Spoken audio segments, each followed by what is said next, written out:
Sebelum tonton videonya, jangan lupa subscribe dan nyalakan lonceng notifikasi. Assalamualaikum warahmatullahi wabarakatuh. Ketemu lagi dengan saya di Kebun Rempah Nusantara.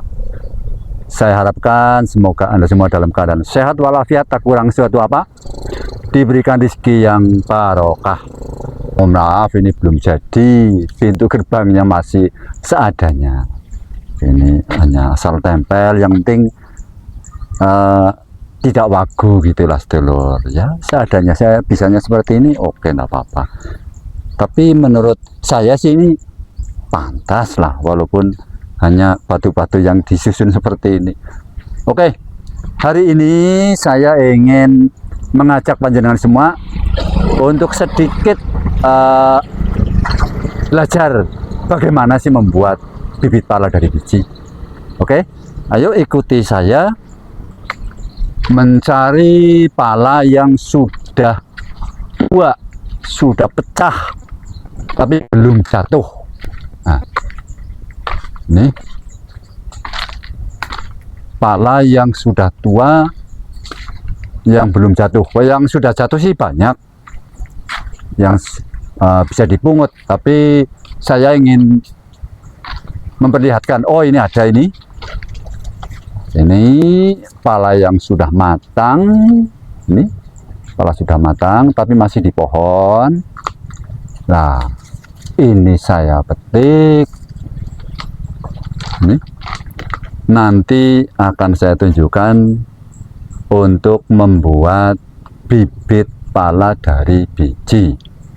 Oke, sambil kita bersantai-santai belajar bersama, untuk panjenengan bisa mengikuti. Bagi Anda yang menginginkan membuat bibit pala tanpa harus membeli bibit yang sudah jadi, karena mungkin Anda punya tetangga punya pohon pala berbuah tapi belum punya bibit. Nah, ayo ikuti saya.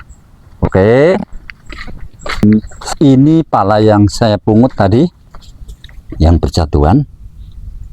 Ini yang berjatuhan. Nah, pala-pala ini bisa digunakan untuk atau dijadikan untuk bibit pala dari biji. Nah, sebelum sampai ke sana akan saya perkenalkan dulu. Ini palanya saya buka. Nah, ini kulit palanya jangan dibuang, ini bermanfaat. Kalau di daerah Bogor biasanya untuk buat manisan ini. Nah, kalau di sini kalau tidak dibuat untuk manisan, bisa dimanfaatkan bagi yang susah tidur. Ini dicuci bersih, kemudian diiris-iris kecil-kecil.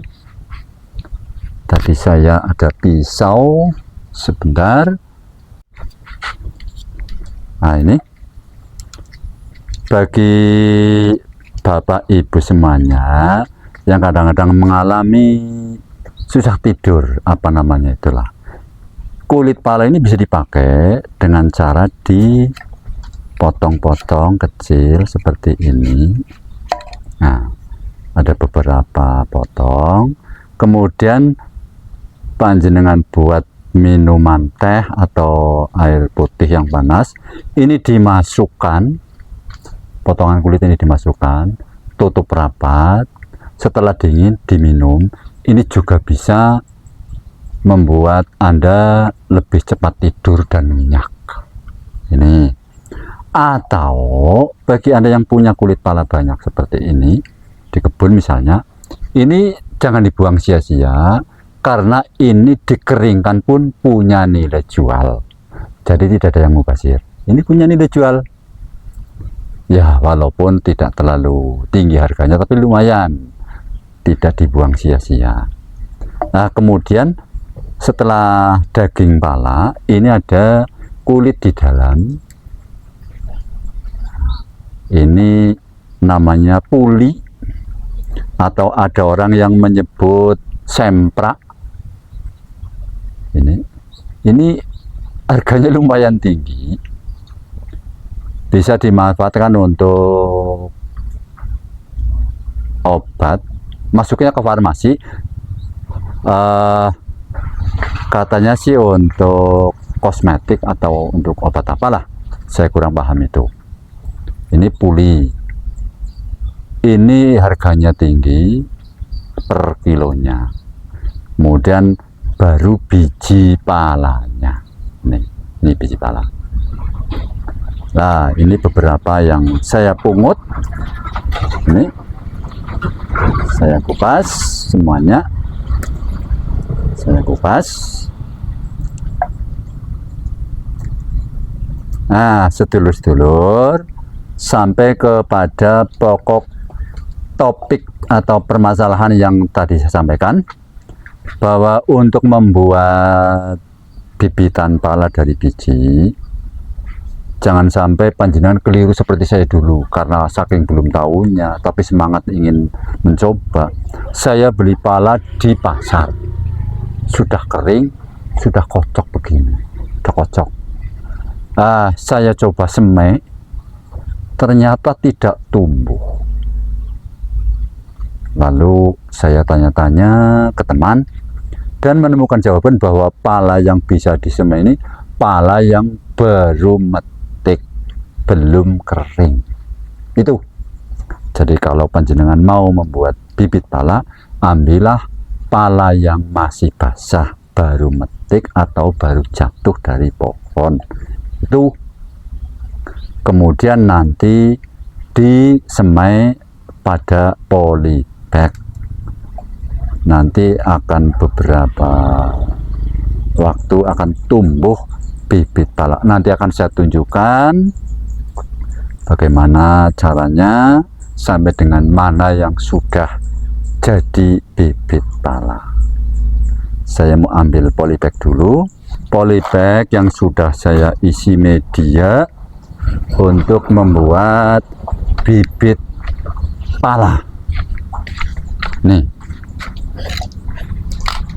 ini bibit biji palanya. Pertama, perhatikan, pilihlah biji pala yang normal ukurannya, jangan ambil yang kecil, jangan ambil pala yang besar dan warnanya sudah coklat atau kehitam-hitaman, berarti pala itu betul-betul tua.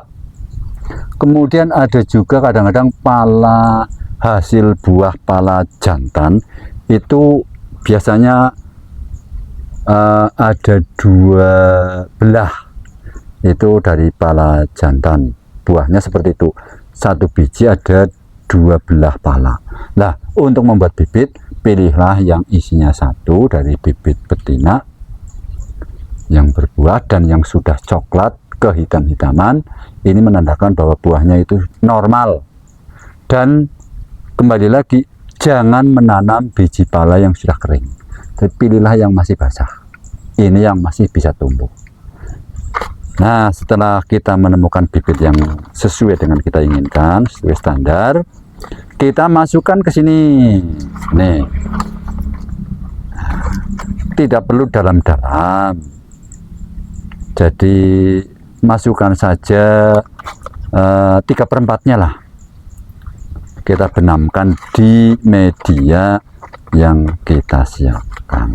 Oke, setelah itu kita letakkan di tempat yang teduh. Ketika musim kemarau jangan lupa disiram. Ini kalau musim kemarau, tapi kalau musim hujan tidak perlu.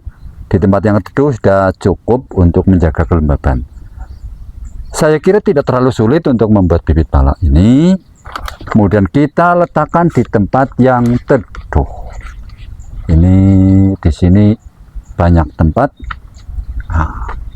Bisa kita letakkan di sini. Ini bibit-bibit pala yang sudah jadi. Nih, sedulur. Bibit pala yang sudah jadi banyak sekali nih, bibit-bibit pala dari biji. Nih. Barangkali dari teman-teman ada yang membutuhkan, silahkan. Nih, bibit pala yang segar-segar dan sudah siap ditanam ini. Walaupun kelihatannya belum terlalu tinggi, Tapi karena ini umurnya sudah lumayan, nanti ketika ditanam akan cepat berbuah, perkembangannya lebih cepat. Oh iya, ini ada apa namanya? Ini biji yang sudah tumbuh seperti ini. Biji yang sudah tumbuh.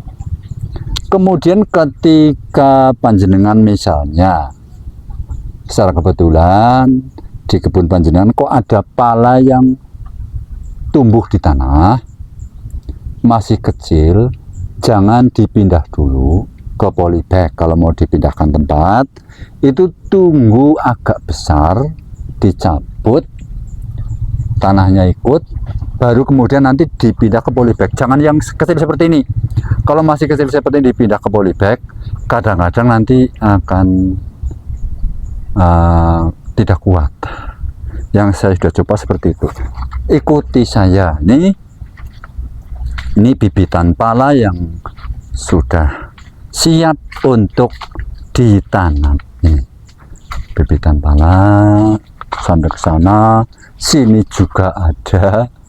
Ini bibitan pala dari hasil biji. Dari hasil biji, bukan dari cangkok. Kalau yang dari cangkok sudah tinggi. Nah, ini. Oke, demikian proses pembuatan bibit pala dari biji. Sekali lagi, tanam biji pala yang masih basah atau baru petik, tapi yang sudah tua, ciri-cirinya ukuran buahnya normal, warnanya sudah coklat kehitam-hitaman, tidak pecah. Itu yang siap untuk dijadikan bibit. Semoga bermanfaat. Jangan lupa like, subscribe, share ke teman, sobat, keluarga Anda semuanya, supaya channel ini berkembang dengan baik untuk kemajuan pertanian di Indonesia, khususnya di bidang rempah, menuju Indonesiaku sorgaku. Terima kasih. Assalamualaikum warahmatullahi wabarakatuh. Kebun Rempah Nusantara, Indonesiaku surgaku.